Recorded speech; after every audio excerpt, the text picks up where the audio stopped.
Hi everyone and welcome back to the Investing in the Web channel. So today I'm going to walk you through a step-by-step guide on how you can buy stocks or shares using the Interactive Brokers client portal.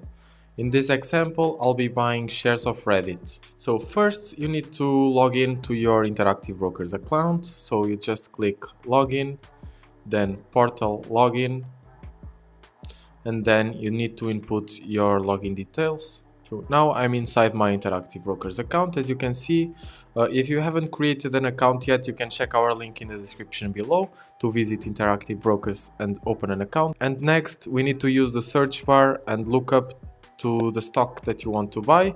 In this case, we will type Reddit. Once it pops up, you just click on it and you click in stock. As soon as you select stock, you will see this dashboard showing the latest Reddit quoted price. You can check it here, the ask and the bid prices, a graph showing the performance of Reddit in the last few months, and on the right side, as you can see, you have the buy, the sell button. You can see some fundamentals and news about the company.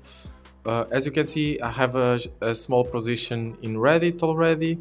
If you are decided and you want to buy Reddit stock, you just need to click buy. So as you can see, a new window will appear on the right side. This is your order details that you will have to input in order to submit your order. So the first thing that you need to choose is the number of shares that you want to buy. You can either choose a number of shares or amount of dollars that you are willing to spend. In this case, we will just choose 10 shares. Then you need to select the order type. The most commonly used types of orders are the limit order or the market order. The market order is best for beginners because it's more simple. It basically buys the stock at the current market price. If you want a little bit of more control over the price at which you are buying the share, you just choose a limit order and choose a price which is a little bit below the current market price. So we can just put 157. Since Reddit is a bit volatile, most likely it will fill at this price sooner or later. The time in force, you can either choose a day, so this will basically wait for the full day to see if your order fills. If not, it will cancel.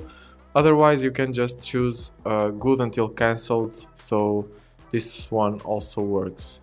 You can skip the all or none. If yes, you are saying that you want to buy the 10 shares or none.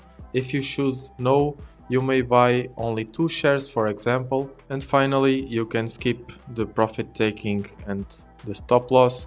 This is useful, but it's mostly useful for short-term traders, which is not our case. Once everything looks good, you just have to click preview to double check all the details. Now you need to make sure that all the details are correct so that you are okay with the amount you are spending, the order type, the limit price, and also you can check a preview of the fees that you will be charged for this trade. If everything is okay, you just click submit buy order, accept, and that's it. Your order is now submitted and you have to wait until the order is fulfilled. Just go back to the dashboard, click in trade, then orders and trades. And here you can see whether your order has been filled or not. In this case, it's still pending. So now, since my order hasn't been filled, I will just modify the order, make it a market order, just so you can see what happens when you actually place your trade. So you can modify the order. And now you can see it's confirmed. We have officially bought 10 shares of Reddit and our order has been filled. As you can see, it's pretty simple, so if you have any questions or feedback, feel free to let me know in the comments below. Besides that, we also made a separate video where we explained how you can invest in the S&P 500 through Interactive Brokers. So if you like that type of content, feel free to check it out. Thanks for watching and see you next time.